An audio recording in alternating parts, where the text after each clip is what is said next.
Mind വളരെ നല്ല energetic ആയിട്ടുള്ള ഒരാളാണ്. ഇന്ന് രാവിലെ ഞാൻ ചോദിച്ചപ്പോൾ ഒരുപാട് പ്രശ്നങ്ങളാണ്, വീട്ടിലെ പ്രശ്നങ്ങളാണ്, പ്രതിസന്ധികളാണ്, അതിനെ നേരിടാൻ പറ്റുന്നില്ല. അങ്ങനെ ഇപ്പോൾ ആത്മഹത്യ ചെയ്യണമെന്ന് തിരിച്ചാൽ ഇന്ന് മനുഷ്യകുലം തന്നെ ഇവിടെ ബാക്കിയുണ്ടാവില്ല.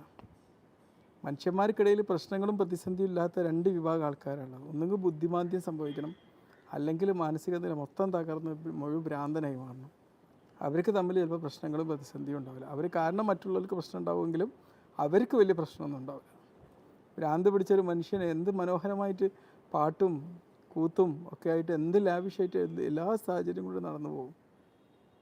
പ്രശ്നങ്ങൾ ഉണ്ടാവണം, പ്രതിസന്ധികൾ ഉണ്ടാവണം.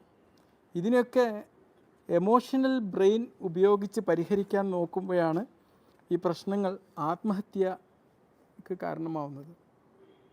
പ്രശ്നങ്ങളെ ലെറ്റ് ഗോ അടിക്കാനും പ്രശ്നങ്ങളെ ലോജിക്കായിട്ട് ചിന്തിക്കാനും പ്രേരിപ്പിച്ച് നമ്മൾ പഠിച്ചു കഴിഞ്ഞാൽ പ്രശ്നങ്ങൾ നമ്മൾ